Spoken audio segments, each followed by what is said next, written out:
桃园又搁传出这幼稚园虐待囡仔的事件，有家长指控讲咧，囡仔互这个幼稚园的老师用手逮着颔棍啊，面搁互撩着伤，批评这幼稚园和教育局拢无伫咧处理抗混乱。这个教育局和这个幼稚园拢表示讲，一开始就先甲老师停职，这事件也正咧调查当中。 提出囡仔的面呢，拢是增加了混的相片，严重单，也个监视器影片。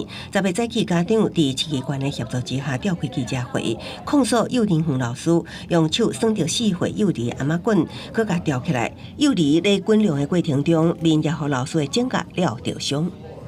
就很生气啊！那短短10几秒就把小孩抓受伤，并且园方还一直想要塞钱，就是了事，就当没有这件事。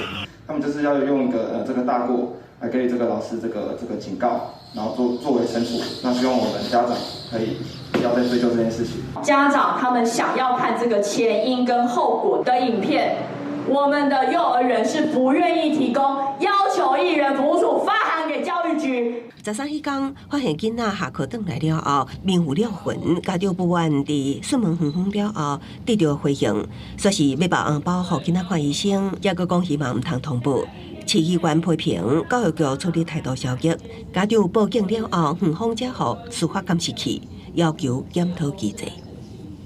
我有立即处理，请老师离职。 后续也依照教育局的规定办理，在此诚心向家长道歉。本局获报后即已积极处理中。那目前这名老师已经停职，后续教育局将尽速完成调查后，将结果提报认定委员会审议。